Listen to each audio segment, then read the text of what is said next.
Hi friends, ഞാൻ അനിഷ.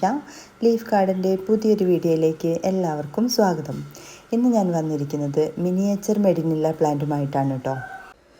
നമ്മൾ normally കാണുന്ന മെഡിനില്ല കോമൺ ആയിട്ട് എല്ലായിടത്തും നഴ്സറികളിലും ഓൺലൈനിലൊക്കെ നിങ്ങൾക്ക് വാങ്ങിക്കാൻ കിട്ടുമെങ്കിലും ഈ മിനിയേച്ചർ മെഡിനില്ല അങ്ങനെ കോമൺ ആയിട്ട് എല്ലായിടത്തും ഇല്ല കേട്ടോ. ഇത് നമ്മൾ സ്റ്റെം പ്രൊപ്പഗേഷൻ കൂടെയാണ് പുതിയ തൈ ഉണ്ടാക്കിയെടുക്കുന്നത്. എങ്കിൽ കൂടിയിട്ടും ഇത് പെട്ടെന്ന് നമുക്ക് അങ്ങോട്ട് പുതിയ പ്ലാന്റ് ഉണ്ടാക്കിയെടുക്കാൻ കുറച്ച് റിസ്ക്കാണ്. നമ്മൾ ചേമ്പറിൽ പുതിയ കട്ടിങ്സൊക്കെ വെച്ച് ഒരു 45 ദിവസത്തോളം കഴിഞ്ഞെങ്കിൽ ഇത് വേര് പിടിച്ച് കിട്ടുന്നുള്ളൂ. വേര് പിടിച്ച് പ്ലാന്റ് ഹെൽത്തി ആയി കഴിഞ്ഞാൽ പിന്നെ അങ്ങനെ പോകുന്നൊന്നുമില്ല. ഇതിൻ്റെ പരിചരണത്തിൽ നമ്മൾ കാര്യമായിട്ട് ശ്രദ്ധിക്കേണ്ടത് ഇതിന് ഡയറക്റ്റ് സൺലൈറ്റ് ആവശ്യമില്ല.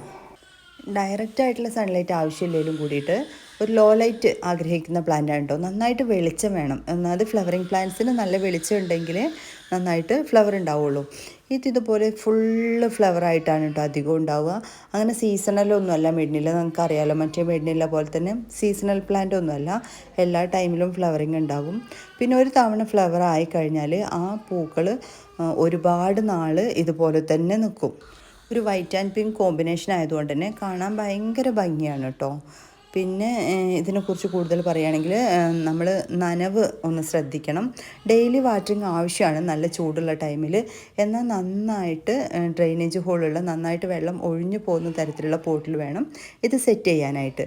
ഒരിക്കലും ഡയറക്റ്റ് സൺലൈറ്റിൽ കൊണ്ടുപോയി വെക്കരുത്. ഇതിൻ്റെ ലീഫ് പൊള്ളാൻ ചാൻസ് ഉണ്ട്. അങ്ങനെയാണ് ഈ പ്ലാന്റ് അധിക പേർക്കും ഡാമേജ് ആയി പോകുന്നത്. ഓൺലൈനായി വാങ്ങിക്കഴിയുമ്പോൾ ഈ പ്ലാന്റ് നമ്മളെടുത്ത് പോട്ടിലാണുള്ളത്. അതുകൊണ്ട് തന്നെ വിത്തൗട്ട് പോട്ടായിട്ടാണ് അയക്കുക. കവറിലേക്ക് മാറ്റി പേപ്പർ കൊണ്ട് റോൾ ചെയ്തിട്ടാണ് അയക്കുന്നത്. അപ്പോൾ ഇതിന് ചുറ്റുമുള്ള മണ്ണ് നിങ്ങൾ ഒരിക്കലും കളയരുത് കേട്ടോ.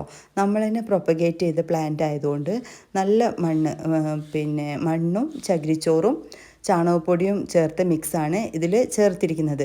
അതുകൊണ്ട് അതിന് ചുറ്റുമുള്ള മണ്ണൊന്നും കളയണ്ട. അത് അതേപടി തന്നെ ചുറ്റുമുള്ള മണ്ണ് അതുപോലെ തന്നെ നിർത്തി നിങ്ങൾ പോട്ടിലേക്ക് സെറ്റ് ചെയ്താൽ മതി. ഈ ഒരു സൈസിലുള്ള പ്ലാന്റാണ് നമ്മൾ അയക്കുന്നത്. കാണുമ്പോൾ തന്നെ അറിയാലോ, തീരെ ചെറിയ പ്ലാന്റ് ഒന്നുമല്ല, അത്യാവശ്യം ഹെൽത്തി ആയ പ്ലാന്റാണ്.